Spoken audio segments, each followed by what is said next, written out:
ఈ మధ్య నేషనల్ జర్నలిస్టులు కొంతమంది, నేషనల్‌లో చాలా ఫేమస్ జర్నలిస్టులు కొంతమంది ఒక మాట అన్నారు.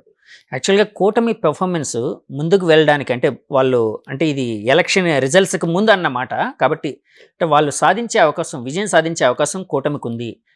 చంద్రబాబు నాయుడు గారు జైలు ఉదంతం ఏదైతే ఉందో అదే ఒక మెయిన్ ఫ్యాక్టర్ కాబోతుంది. ఈ కీలకంగా మారబోతుంది ఈ ఎలక్షన్స్‌లో వాళ్ళకి పాజిటివ్‌గా మారబోతుందని. అంటే ఆ మాటని మీలాంటి జ్యోతిష్య విద్వాంసులు, విద్వానులు ఉన్నారు కాబట్టి అడుగుతున్నానండి. పండితులు ఉన్నారు కాబట్టి.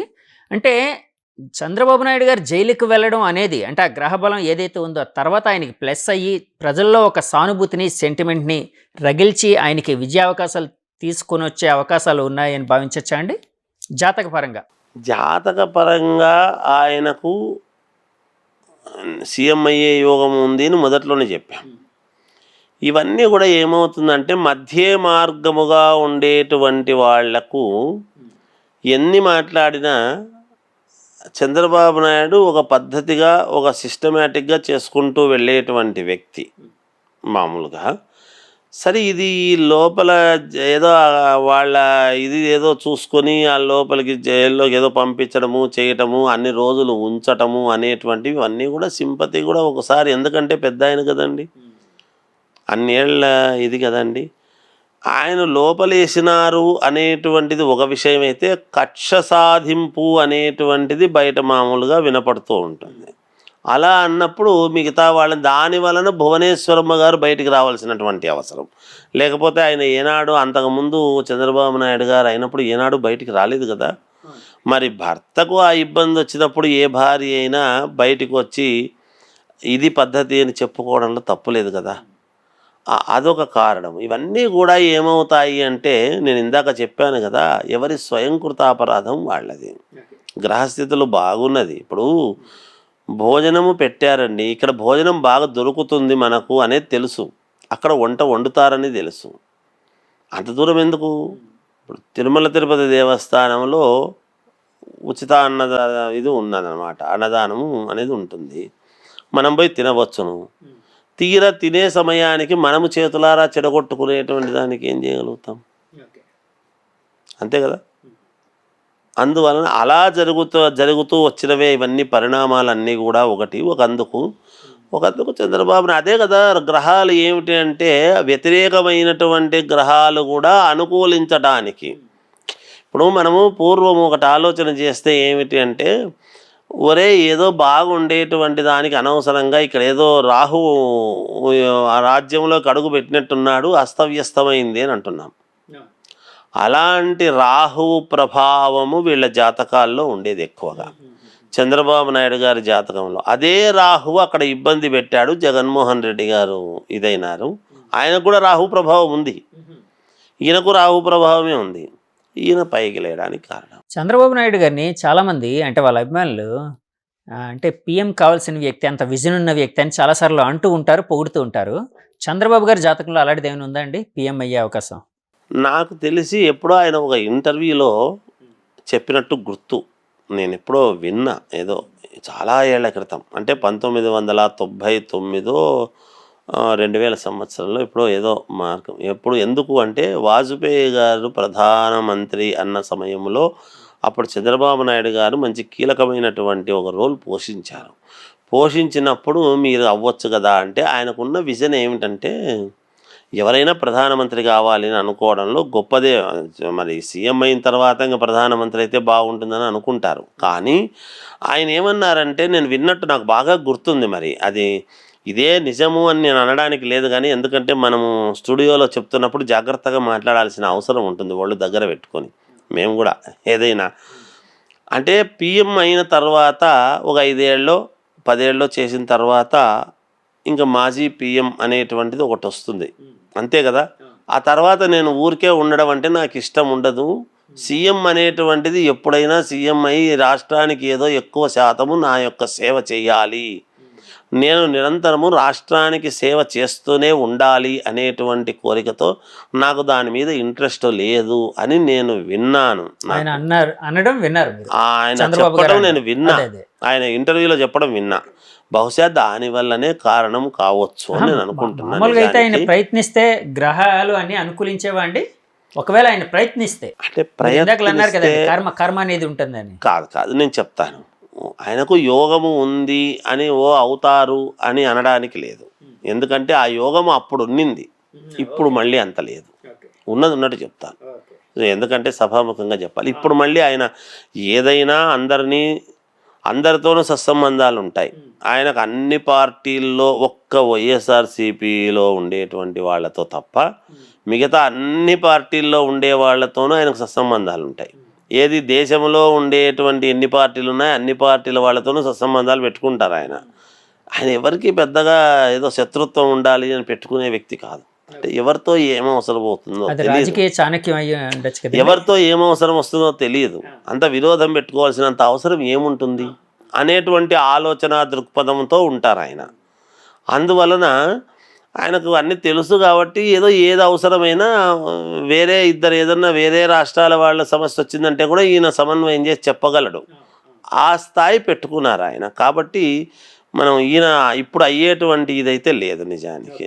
మళ్ళీ చంద్రబాబు గారు ఏదో ప్రధానమంత్రి అవుతారు అని చెప్పడానికైతే లేదు. గురుగారు, ఇప్పుడు ఇద్దరు యువ నాయకుల్లోనే అంటే లోకేష్ గారు, పవన్ కళ్యాణ్ గారు, వీళ్ళిద్దరిలో ఎవరికి ఫ్యూచర్లో సీఎం అయ్యే యోగం ఉందని మీరు భావిస్తున్నారు? అంటే గ్రహబల పరంగా. అంటే నేను ఏమంటానంటే అండి, పవన్ కళ్యాణ్ గారికి సీఎం అయ్యే యోగం ఉందండి. పవన్ కళ్యాణ్ గారికి ఉంది. లోకేష్ గారికి లేదు అని నేను అన్నాను, కానీ ఆయనకు కూడా ఉంది. అంటే వెంటనే అంటే కొంచెం పవన్ కళ్యాణ్ గారికి ఎక్కువగా ఛాన్సెస్ ఉన్నాయి. ఆయన గ్రహస్థితులు చాలా బాగున్నాయి. అంటే లోకేష్ గారి కంటే ముందరగా పవన్ కళ్యాణ్ గారికి ఆ యోగం ఉందండి. ఆ సందర్భాన్ని బట్టి ఇప్పుడు ఇంకా చంద్రబాబు అవుతున్నారు కాబట్టి మనం ఇవి అనడానికి లేదు. ఇద్దరికీ యోగం ఉంది, ఇద్దరికీ అయ్యే యోగం ఉన్నది. కాకపోతే కొంచెం ముందు పవన్ కళ్యాణ్ గారికి అయ్యే యోగము అనేటువంటిది ఉన్నది. ఎందుకంటే ఆ ఎక్స్పెక్టేషన్స్ కావచ్చు, ఆ పద్ధతి కావచ్చు, విధానం కావచ్చు ఉంటాయి. గురుగారు, చివరిగా అంటే కూటమి నాయకుల గ్రహబల పరంగా వాళ్ళకు కూడా చాలా పాజిటివ్గా రిజల్ట్స్ వచ్చింది అని అన్నారు కదండి మీరు. సో ఆ గ్రహబలం అటు మోదీ గారు కావచ్చు, అంటే బీజేపీ పెద్దగా, తర్వాత ఇక్కడ టీడీపీ పెద్దగా చంద్రబాబు గారు కావచ్చు, జనసేన పెద్దగా పవన్ కళ్యాణ్ గారు కావచ్చు, వీళ్ళ గ్రహబలం అంతా బాగుంది. సో ఈ ముగ్గురి కలయికలో ఆంధ్రప్రదేశ్ ఎలాంటి గ్రహబలంతో ముందుకు వెళ్ళే అవకాశం ఉందని మీరు భావిస్తున్నారు? ఖచ్చితంగా చంద్రబాబు నాయుడు గారి ఆలోచన ప్రకారమే ముందుకు పోతాయి, అందులో సందేహం ఏం లేదు. మోడీ గారు కూడా ఇప్పుడు సహకరిస్తారు. ఇంతకు ముందు సహకరించినారా లేదా అనేటువంటిది మనం పక్కకు పెడితే ఇప్పుడు ఖచ్చితంగా సహకరిస్తారు. ఎందుకంటే పవన్ కళ్యాణ్ గారి యొక్క బాధ్యత కూడా ఉంది కదా రాష్ట్రం మీద. కాబట్టి అనుకూలవంతంగా చంద్రబాబు నాయుడు గారి ఆలోచనలు ఎప్పుడు కూడా ఆయన విజన్ అనుకూలంగానే దానికి చేయాల్సినటువంటివి చేస్తారు. ఖచ్చితంగా ఒక ఉన్నతమైనటువంటి దశగా ముందుకు తీసుకెళ్తారు. ఈసారి చాలా పకడ్బందీగా మొదట రాజధాని లేని రాష్ట్రము అనాథలాగా ఉండిపోయింది అనేటువంటిది కాకుండా ముందు రాజధాని నిర్మించడం అనేటువంటిది పొద్దున్నే చేసేటువంటి పని, దానికి సంబంధించినటువంటి పనులు మొదలు పెడతారని నేను అనుకుంటున్నా, నాకున్న ఆలోచన.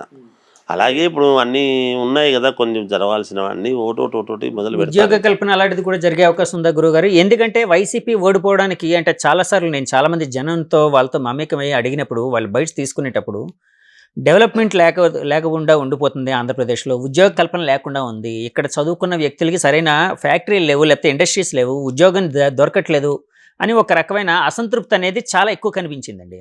సో అలాంటివి వీళ్ళ ఇప్పుడు గ్రహబల పరంగా మీరు ఆంధ్రప్రదేశ్ మంచిగా ముందుకు వెళ్ళబోతుంది అంటున్నారు కదండి, ఉద్యోగ కల్పన ఇలాంటివన్నీ బాగా జరిగే అవకాశం ఉందని భావించచ్చా అండి? నేనేం చెప్తానంటేనండి, ఇప్పుడు ఒకప్పుడు హైదరాబాద్ ఏమిటి, విజన్ 2020 అని 1997లోను ఆ మాట ఆయన పెట్టుకున్నప్పుడు ఇదంతా హైటెక్ సిటీ కడుతూ ఉన్నప్పుడు చేస్తూ ఉన్నప్పుడు ఏమబ్బా అనుకున్నాం. నిజానికి ఇవాళ ఈ హైటెక్ సిటీ ఇదంతా కూడా మొత్తం అంతా కూడా చూస్తే ఏ ఫారిన్లోనో ఉన్నట్టుగా ఉంటుంది. అవునండి, వాస్తవమే. ఎన్ని మాట్లాడినా సంపద సృష్టించటం అనేటువంటిది చంద్రబాబు నాయుడు గారికి తెలుసు అని నా భావన. కనుక యువత ఈసారి ఎక్కడికో వేరే చోట్లకు పారిపోనక్కర్లేదు, ఏ బెంగళూరుకో, ఏ మెడ్రాస్కో, ఏ హైదరాబాద్ కూడా రానక్కర్లేదు. అమరావతి చాలా గొప్పగా సంపద సృష్టించి అక్కడే ఉద్యోగాలు దొరుకుతాయి చేసేటువంటి ప్రయత్నాలు చేస్తారు. వాళ్ళకు కూడా దైవం అనుకూలించాలి, అన్ని రకాలుగా మేలు జరగాలి. ఆ లలితాంబికాదేవి అమ్మవారి యొక్క అనుగ్రహం వాళ్ళకు పరిపూర్ణముగా ఉండి సహకరించాలి అనే నేను కోరుకుంటాను. మా లాంటి వాళ్ళు బాగుండాలనే కోరుకోవాలి వాళ్ళందరూ కూడా. అంతే కదా. గురువుగారు అంటే జాతకం అనేటప్పుడు మనిషి పుట్టుక, జన్మ నక్షత్రం ఇలాంటివన్నీ చూసి చెప్తారు కదండి. ఒక ప్రాంతాన్ని బట్టి కూడా అంటే దానికి ఉండే అంటే విశేషాలను బట్టి కూడా జాతకం లేకపోతే అంటే ఇలా అభివృద్ధి చెందబోతుందని చెప్పే అవకాశాలు ఉన్నాయండి? చెప్తాము కదా. ఎందుకు ఇప్పుడు ఒక అడుగుతున్నానంటే చిన్న మాట చెప్తాను. అడగండి, మీరు అడగండి. ఎందుకు అడుగుతున్నానంటే ఈ క్వశ్చన్ నేను ఇప్పుడు చంద్రబాబు నాయుడు గారు వస్తే ఎలాగ అమరావతి అద్భుతంగా అభివృద్ధి చెందుతుంది కాదంటలేదు. విశాఖపట్నం పరిస్థితి ఏంటి? ఎందుకంటే విశాఖపట్నం అనేది యాక్చువల్గా వైసీపీ వాళ్ళు ఈసారి జగన్ గారు ముఖ్యమంత్రి అయితే విశాఖపట్నాన్ని రాజధానిగా చేసి చాలా గొప్పగా అభివృద్ధి పదంలో ముందుకు తీసుకుని వెళ్తానన్నారు కదండి. చంద్రబాబు గారు సీఎం అయితే విశాఖపట్నం ఏ విధంగా అభివృద్ధి చెందే అవకాశం ఉందని మీరు అంటే అక్కడుండే విశేషం బట్టి భావిస్తూ ఉన్నారు? మేము చెప్పడం కంటే కూడా ఒకటి అంటే మాకు తెలిసినంత వరకు పేర్లను బట్టి అంటే దేనికి ప్రాధాన్యత, దేనికి సెకండరీ ఇది ఎట్లా అంటే నాకున్న దీని ప్రకారంగా ఆ పేర్లను బట్టి చూసినప్పుడు మనకు విశాఖపట్నం అనేటువంటిది ఆర్థిక రాజధాని అవుతుంది. ఎందుకో చెప్తా మీకు. మామూలుగా ఇప్పుడు అమరావతి అనేటువంటిది రాజధాని అయితే అవుతుంది. మనకు రాజధాని అమరావతి చేస్తాం. విశాఖపట్నం అనేటువంటిది 2 సార్లు పెదవులు కలుస్తాయి. మనకు భారతదేశానికి కూడా మనకు బొంబాయి రాజధాని. బొంబాయి అనేటువంటిది కూడా ముంబై అన్న, బొంబాయి అన్న, బాంబే అన్న 2 సార్లు పెదవులు కలుస్తాయి. బకార శబ్దం ఆర్థిక రాజధాని. మీరు పైకి చూడండి, ముంబై అంటున్నాం లేదా బొంబాయి అంటున్నాం, బాంబే అంటున్నాం 2 సార్లు.